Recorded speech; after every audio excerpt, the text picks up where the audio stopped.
Good evening, 6th Avenue. My name is Reverend Wendell Paris. I am your new minister of Christian education and discipleship. This evening's lesson will be taken from Exodus chapter 4, verses 1 through 5. Then Moses answered, "But look, they may not believe me or listen to me, but say, 'The Lord did not appear to you.'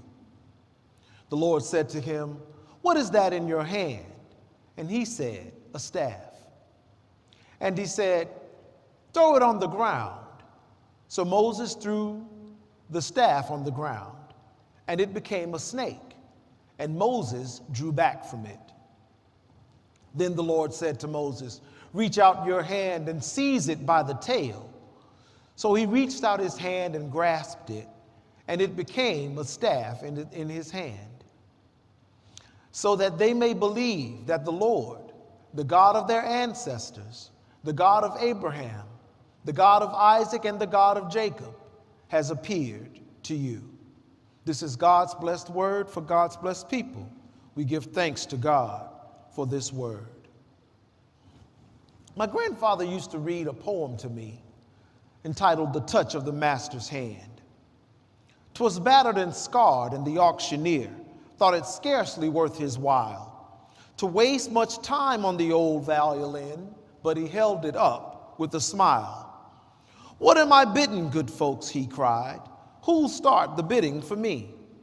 A dollar, then two." "Only two? $2, and who'll make it three?"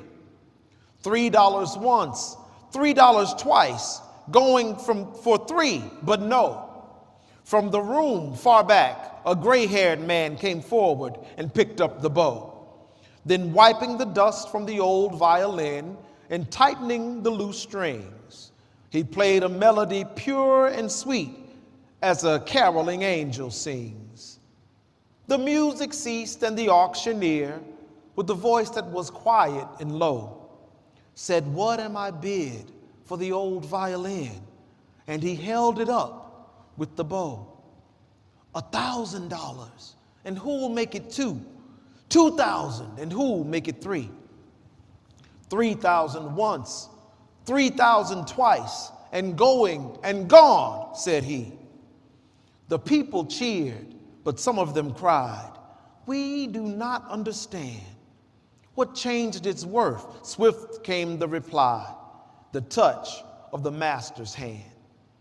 And many a person with life out of tune and battered and scarred with sin is auctioned cheap to a thoughtless crowd, much like the old violin. A mess of pottage, a glass of wine, a game, and we travel on. We're going once and going twice. We're going and almost gone. But the master comes, and the foolish crowd can never quite understand the worth of a soul and the change that is wrought by the touch of the master's hand. I think this poem has incredible bearing upon the scripture that we've chosen for the morning, because every person is made in the image of God, and every person is endowed with inviolable worth and dignity. Everyone has value. Everyone deserves dignity. Everyone deserves respect, because God's image is created in and reflected in every person. God's image is endowed in every person. It's reflected in every person. No one is more valuable or less valuable or less worthy than anyone else. But this world does everything it can to devalue some, while it does everything it can to assign values to others. This world does everything it can to devalue some by racial profiling, by stop and frisk, by police brutality and redlining, by school district spending, access to health care, access to business loans and ownership, access to education, the prison industrial complex and for-profit prison private prison contracts, the athletic industrial complex, and the health disparities and inequities in accessing care. These are all cogs in a systemic machine that suppresses the opportunity for some while unfairly promoting opportunity to others. But God gives his image, love, and presence to all. God does not devalue us, even though he is the only one who rightly could devalue us. God chooses to see what God has put in us. God chooses to see us through loving eyes and to use us to accomplish his purposes, regardless of how we devalue ourselves, feel inadequate, or complain to him. Ask Moses about how God chooses to see us. See, let me ask the question as we explore this text. What's your problem? Because Moses had problems. God calls Moses from a burning bush. God set him aside. God ordained him. God prepared him. God kept him, and God preserved him. And all Moses did was complain about his problems. All Moses did was say, God, you've made a mistake. All he talked about was what he didn't have. And all God asked him was, what do you have in your hand? God says, go tell Pharaoh to let my people go. I'll be with you. And Moses says, who am I to go to Pharaoh? He's not going to listen. God says, go tell the Israelites, I've appointed you. I'll be with you. Moses says, who am I going to say sent me? They're not going to listen to me. God says go, and Moses says no. And sure enough, when God tells us go, we say no. We have too many problems. Moses had problems. Moses didn't think the people of God would listen to him. He didn't think he was charismatic enough. He didn't think he was eloquent or powerful enough. God didn't ask Moses what he didn't have. God asked Moses what he had. We can all make a list of what we don't have. We don't have enough money, don't have enough knowledge, don't have enough power, enough support, enough friends, enough help. We don't have enough. We don't have enough. We can always complain that we don't have enough. We always complain. Like Moses, we're pollution focused. Pollution clouds our vision. It clogs our outlook. It alters our vision and muddles our perspective. And pollution is contagious. We walk around with cloudy vision when we focus on our problems, and we cloud others' vision when we share our problem focus as well. We sit around commiserating and listening to others commiserate. We sit around feeling sorry for ourselves and listening to others feel sorry for themselves. We sit around gossiping and listening to others gossip. Spreading gossip about an issue is pollution. Twisting facts about an issue is pollution. Telling lies about an issue is pollution. Listening to things and entertaining perspectives that you know are untrue is pollution. Talking about an issue instead of acting on the issue is pollution. And when we're finished gossiping, commiserating, lying, complaining, and polluting, the problem is still right in front of us. Still stinking up the room, still clouding our vision, still rotting our mindset, still altering our perspectives. We pollute our vision, our thinking, and our action when we focus on the problem. Focusing on the problem is pollution focus. But instead of pollution focus, I would challenge us to have a solution focus. Be solution focused, not pollution focused. Pollution focus demands that we listen to the problem. Solution focus demands that we listen to the problem, but focus on the solution. The solution is something we can realize. It's something we can manifest. It's something we can create. It's something we can achieve. Solution focus teaches that you have the solution to your problem. Solution-focused counseling sessions spend 10 minutes on the problem and 35 minutes on the solution. All of us have something within us to solve our problems. And the strength-based perspective is what we need to adopt. We have something to work with. We have something with which we can fight. Maybe Moses was comparing what he had to what Pharaoh had. That's why he felt he had nothing. He was focused on what others had and not what God had given him. But maybe if he would value what he had, he wouldn't feel so defeated. What if we adopted a strength-based perspective? What if we approached our problems only with the intent of solving them? What if we knew that the answers to our problems were already inherently inside of us? Think of how our lives would change. Think of how our families would change. Think of how our communities could change. Think of how our city could change. Think of how the state, the nation, the churches could change if we would only adopt a strength-based perspective. If we were solution-focused and not pollution-focused. Think of how we'd stop living such defeated, polluted lives. We have the solution. It's right in our hands, but we focus on the problem. Solution-focused counseling teaches that we have the solution. God has given us the solution.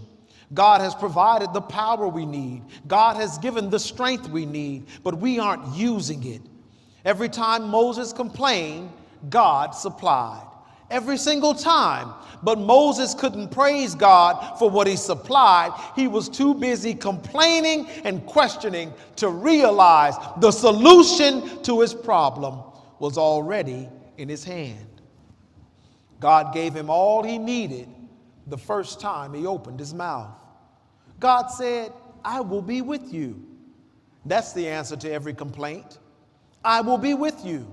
That's the answer to every question, the answer to every problem, the answer to every issue, the answer to every trouble. I will be with you. I will defend you. I will stand with you. I will supply you. I will support you. Where you go, I will guide. What you do, I'll empower. What you say, I will teach. What you fear, I will conquer. Where you tread, I will make holy. I will be with you. What's your problem?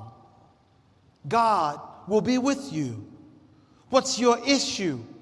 God will stand with you. What's your trouble? He'll be beside you. What's your failure? He'll see you through it. What's your fault? He'll make it all right. What's your fear? He'll help you overcome it. What's your excuse? I know he will fix it. He promised never to leave you, never to leave you alone. Moses had problems. Everyone's got problems. You're focused on the problem. You're focused on what's perplexing you. Change your focus from pollution focus to solution focus. Don't focus on the problem. Focus on his presence. Don't focus on what's perplexing. Focus on his power. Don't focus on your predicament. Focus on his provision. Don't be pollution focused, be solution focused. Have the perspective, adopt the perspective of strength. He promised never to leave you, never to leave you alone. Everybody has problems. Focus on the solution, not the pollution. So now, not only what is your problem, but what's in your hand? Look at verse 2. It says, what is that in your hand? After Moses complains, commiserates, and questions, after he focused on the problem, not the presence, the predicament, not the power, and the perplexing purview, not the provision, God asked the question, what is in your hand? God directs our attention to what we have, not to what we don't. God said, I am. And all Moses could say was, I am not. He was looking at himself and his failures instead of looking to God and God's presence, provision, and power. In this case, Moses argued that he wasn't a gifted speaker, but the same God who made Moses' mouth could use it to his glory. God doesn't need eloquence or oratory. God needs a clean vessel that he can fill with his message. God will start with what's in your hand, even when it seems menial. Even when it doesn't seem like much. What's in your hand, Moses? This was God's response to Moses' ample excuses about why he was not qualified to lead Israel out of slavery. The wisdom of the statement God spoke to Moses at the burning bush can still speak to us today. Even though what we have seems small and weak and insignificant and insufficient, this is on purpose. God has made it so we must be connected to God to accomplish the work he's given us to do. The difference is the power of God. It's not your ability, your knowledge, your talent, your gifts, your resources, your credentials, your beauty, or your intelligence that matter to God. All that matters is your connection. He's reminded us that it is not by might nor by strength, but by his Spirit, says the Lord. Your connection to God is what matters, not even what's in your hand. But we all have something in our hands. I'm the proud father of twin boys. They're 17 now. But my twins and I were in Costco shopping one morning. The boys were about 5 or 6 years old, and Wendell III was walking beside me while his brother George was sitting in the cart. And suddenly George screamed out with his snaggle-toothed self and said, "Dad, there is no nothing. See, look, everywhere you look, there's something." The young philosopher and theologian had exhibited knowledge and understanding far beyond his years. He understood that at a young age, what Hebrews believed in ancient times. The ancient Hebrews believed in creatio ex nihilo, in creatio ex chaos, not creatio ex nihilo. That is, they believed that God created all that there is out of chaos, not out of nothing. Look at Genesis 1. The Spirit of the Lord moves over the face of the deep, and the creative process begins. And they have no concept of zero. There is no zero. There is no nothing. They have no concept of nothing because they first understood God as Jehovah Jireh. That's God, the provider. They believed and still believe that there is no nothing. Everyone has something, because God provides. You have something. God provides. They believe that God is always, first and foremost, a provider. God always gives. God always has more than we need. They know that there is no nothing. So I have to ask the question, what's your problem? But I have to counter that question with another question. What's in your hand? You have something, even if it's chaos, even if you're about to lose your mind up in here. God is working through your chaos and creating a new reality for you. God is ordering your chaos and creating a new environment for you. God is ordering that chaos and creating a new peace for you. God uses your chaos. Give your chaos over to him. God uses your chaos, your concerns, your cares, and your cancers to create a new space for you, a new home for you, a new hope for you. God uses everything. God wastes nothing, especially time, especially pain. God blesses you with some uncomfortability. God blesses you to carry some burdens. God entrusts you with some pain and some heartache and some thorns in your side so you can have a testimony to drive you to your knees, to bring you up the rough side of the mountain where you can know him and worship him and serve him. God blesses you with chaos because God creates out of chaos. Can you imagine what was going through Moses' mind at that moment? After all, a staff is nothing but a stick. It's just a glorified stick. How was a man with a stick going to make an impact in Pharaoh's court? There's nothing extraordinary about a staff, but understand this: the common becomes extraordinary when God anoints it. Offer unto God what he has placed in your hand, even if you consider it small, even if you consider it menial, even if you consider it tiny. Christians are unfruitful because they believe they aren't qualified to do what God calls them to do.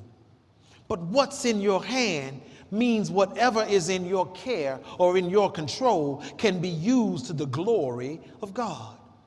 This could be money and possessions, resources, influence, talents, abilities, networking, connections, and more. God uses what Moses had in his hand. Moses' years of tending sheep were not useless. Those years put into Moses' hand things that he could use for God's glory.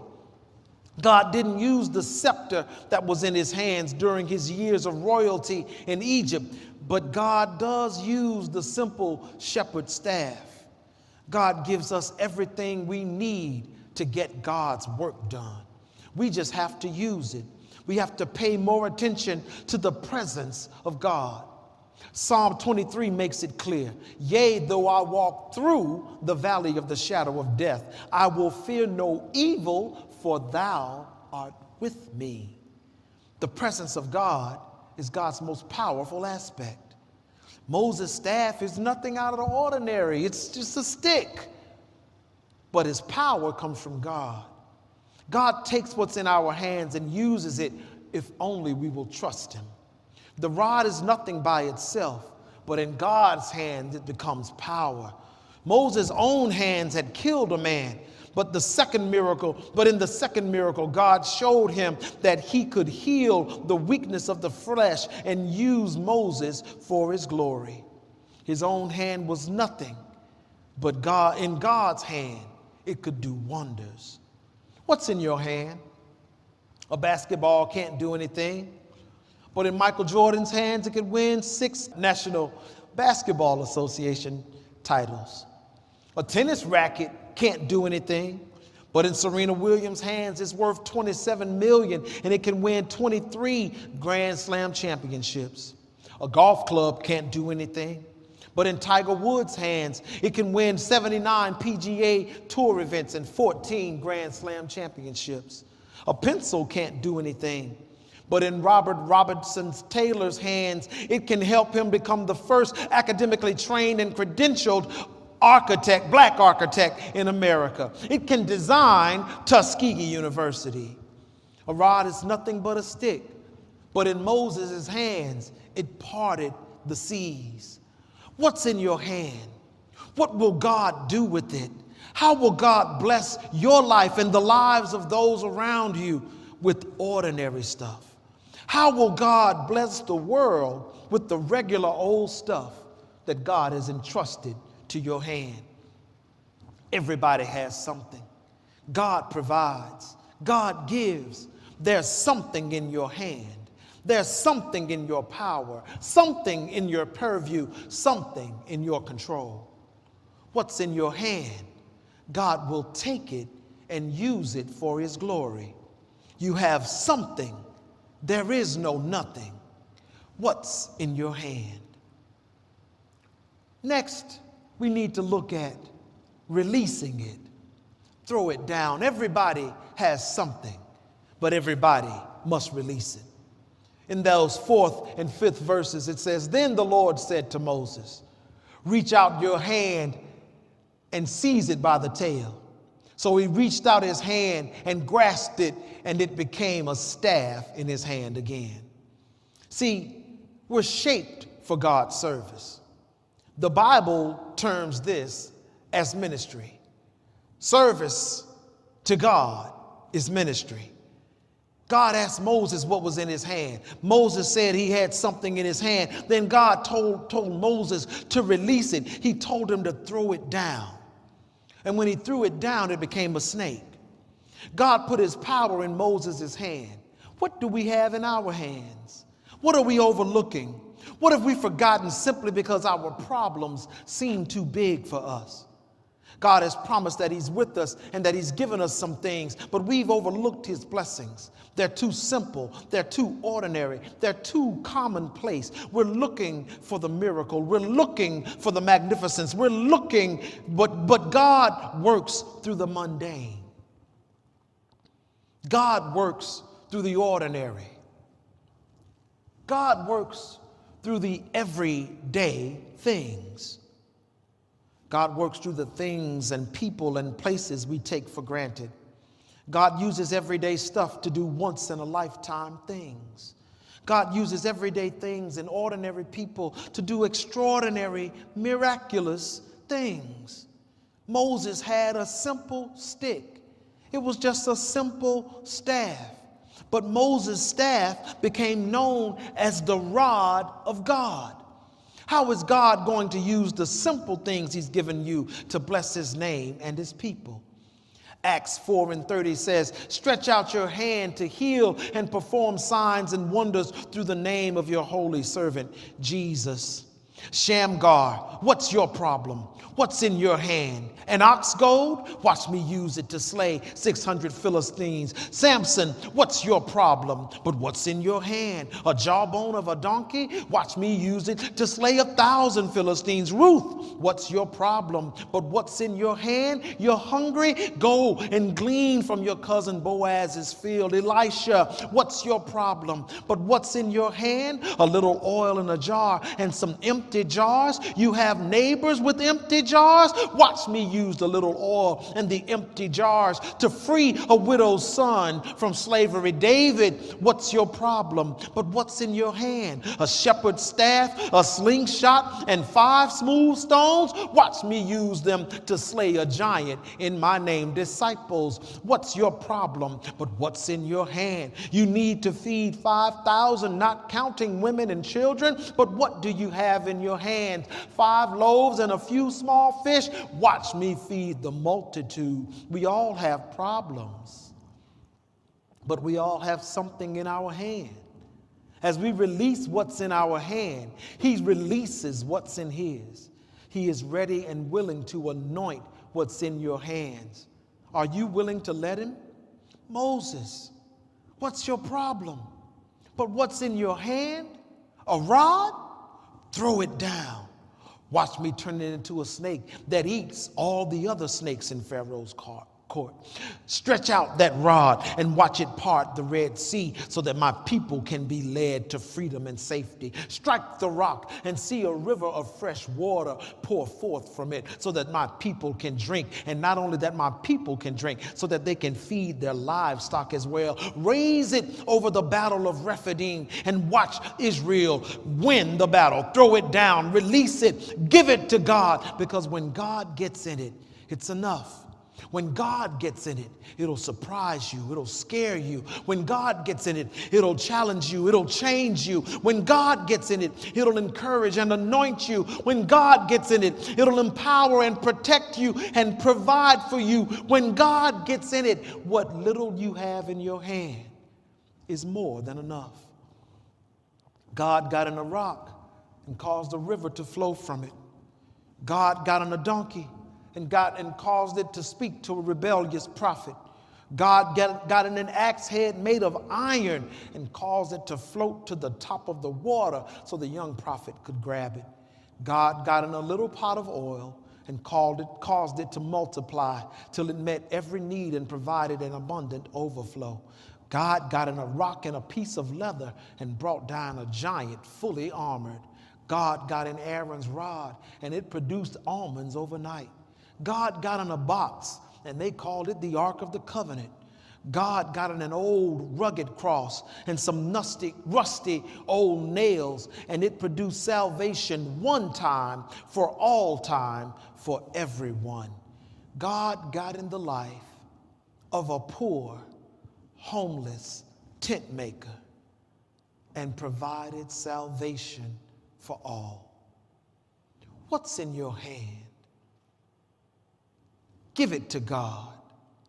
Throw it down and watch God work his work. We all have something. There is no nothing. Amen.